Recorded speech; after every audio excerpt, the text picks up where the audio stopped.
Olá! Esse vídeo foi produzido pelo Grupo de Estudos de Alunos de Biologia Celular da Universidade de Vila Velha. E hoje estaremos apresentando sobre complexo de Golgi.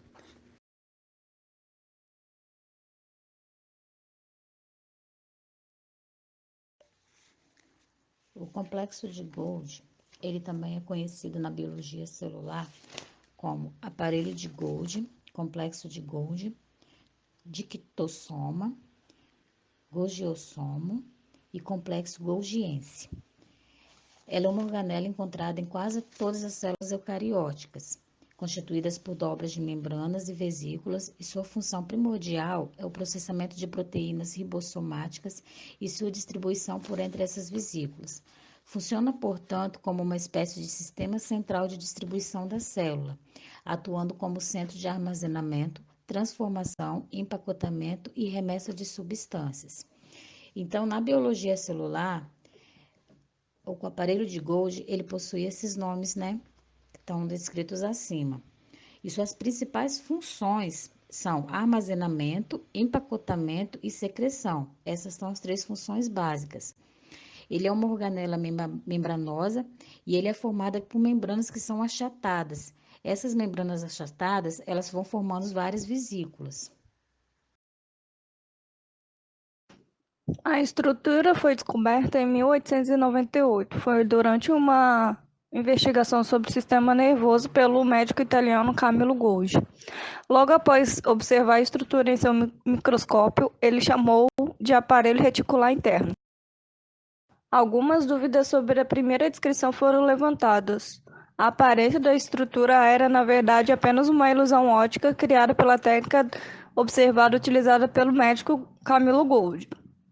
Com o desenvolvimento do microscópio moderno, no caso no século XX, a descoberta foi confirmada. Após o anúncio de sua descoberta, a organela foi rebatizada em sua homenagem, sendo que Camillo Golgi ganhou o Prêmio Nobel junto com Santiago, devido ao reconhecimento do trabalho de ambos na pesquisa da descoberta da estrutura do sistema nervoso. Identificação. O aparelho de Golgi foi uma das primeiras organelas descritas pelos primeiros microscopistas ópticos, sendo Golgi e Kajal os primeiros responsáveis por descrever pela primeira vez essa organela.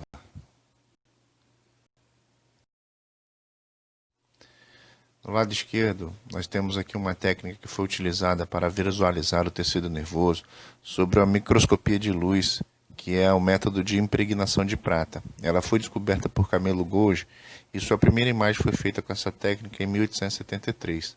Já do lado direito, nós temos o complexo de Golgi, que pode ser muito bem visualizado através de uma microscopia de fluorescência com a utilização de proteínas e um microscópio eletrônico, onde é possível ver a presença das cisternas e todos os grânulos que tem dentro do complexo. Agora vamos falar sobre as funções do complexo de Golgi. Suas principais funções são: primeiro, processamento de proteínas e lipídios, que é a glicosilação, que consiste na adição de açúcares às proteínas e aos lipídios sintetizados no retículo endoplasmático. A sulfatação, que é a adição de sulfato às proteínas e aos lipídios. E a fosforilação, que é a fabricação das macromoléculas. A segunda função é a síntese de polissacarídeos. Na célula vegetal, esses polissacarídeos, eles formam a parede celular e nos animais, eles atuam como anticoagulantes. A terceira função é o transporte, seleção e endereçamento de substâncias secretárias da célula. A quarta função é a formação do acrossomo. O acrossomo, ele é uma estrutura que está localizada na cabeça do espermatozoide e é responsável pela perfuração da membrana do óvulo. Outra função do complexo de Golgi é a formação de membranas celulares.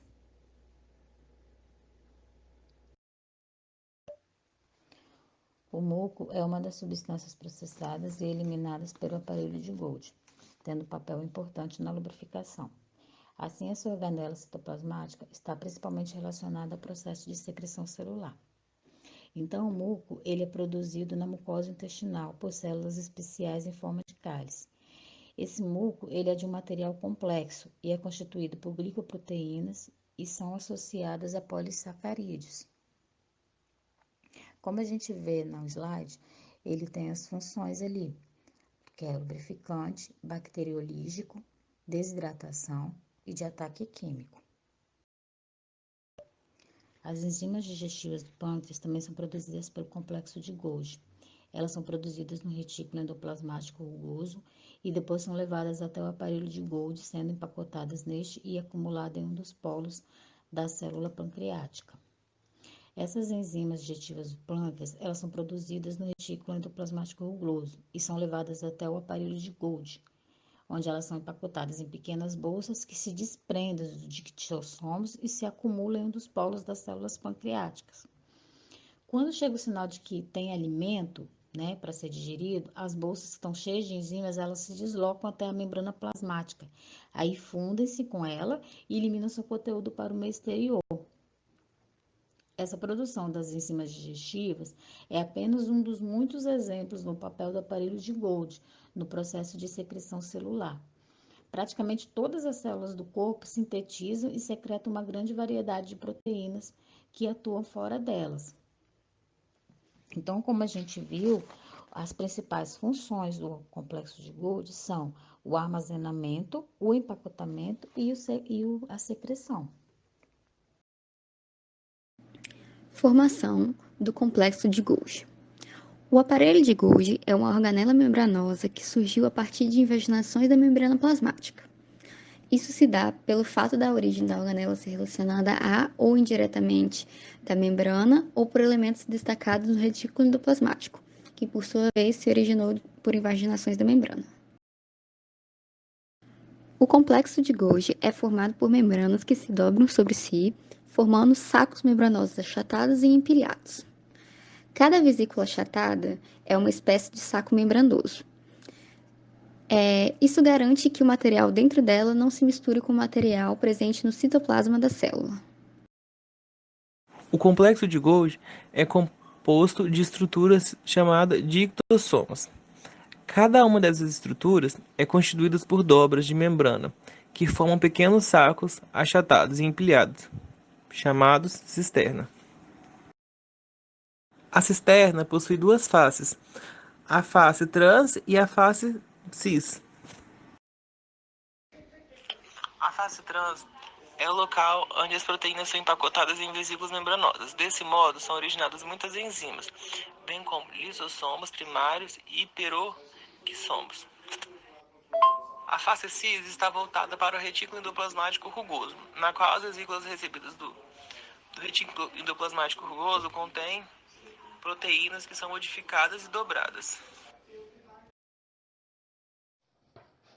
Eu vou falar sobre o transporte de vesículas, como as substâncias movem-se através do complexo de Golgi.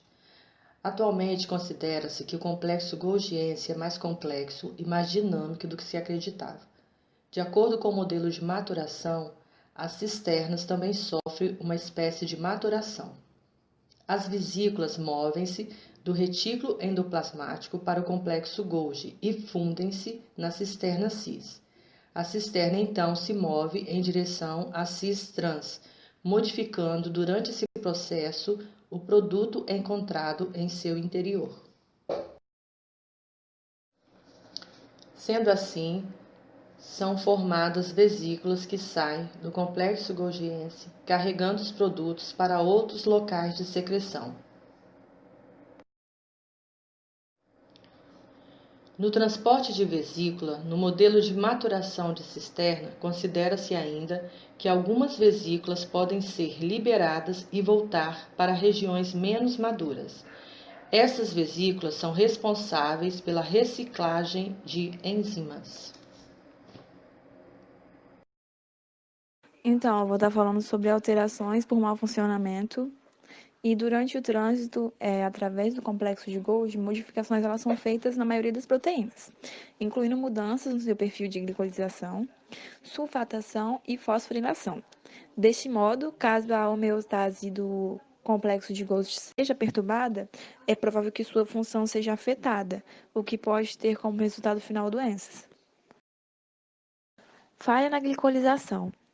Ela pode resultar no envelopamento incorreto de proteínas, na impossibilidade de reconhecimento de células, na instabilidade ou na falta de variabilidade proteica, em problemas na adesão celular e em problemas estruturais na membrana celular, além de tornar o organismo potencialmente mais suscetível a infecções bacterianas. Assim, diversos processos celulares que dependem da estabilidade das proteínas e da comunicação intra e intercelular, eles podem ser afetados. As doenças decorrentes de falhas na glicolização podem ser desde musculares até multissistêmicos. Então, agora eu vou estar falando sobre a doença de Wilson, ou degeneração hepatolenticular, na qual ocorre uma mutação genética que leva à retenção de proteínas no aparato, como pode ser percebido nessa imagem que tem aqui do lado do slide. Então, a distrofia muscular de Duchenne, ela é uma forma de doença muscular. Ela surge por incapacidade de o organismo produzir uma proteína fundamental para o funcionamento do músculo, e essa proteína, ela chama-se distrofina, e a sua inexistência leva a uma perda de fibras musculares, com necrose e substituição por fibrose e tecido adiposo. Então, na síndrome de Ascough, ocorre uma redução no tráfego do complexo de Golgi. Os portadores, eles caracterizam-se pela baixa estatura e por anormalidades faciais, esqueléticas e genitais, e afeta, sobretudo, indivíduos do sexo masculino, apesar do gênero feminino poder apresentar traços brandos da síndrome. A biogênese de lisossomos e a síntese do acrossomo do espermatozoide também são responsabilidade do complexo de Golgi. Diante disso, defeitos nessa organela também podem estar relacionados a problemas na redução e a insuficiência de lisossomos.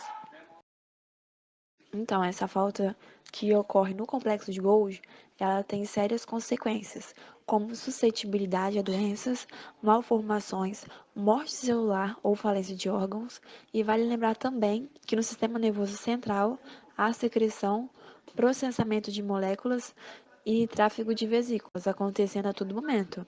Assim, as sinapses neuronais que dependem desse mecanismo são altamente prejudicadas. Agora estarei falando um pouquinho a respeito das curiosidades acerca do complexo de Golgi. Uma das curiosidades que podemos trazer é a respeito da pilha de cisternas. Diferentemente do retículo endoplasmático, elas não se apresentam conectadas fisicamente.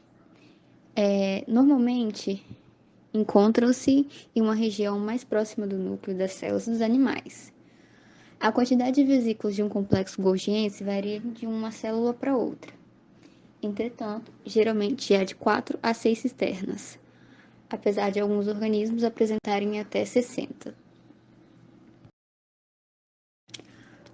Outra curiosidade que podemos trazer a respeito do complexo de Golgi é a respeito do acrossomo, que é essa vesícula encontrada na extremidade do gameta masculino, ou seja, do espermatozoide.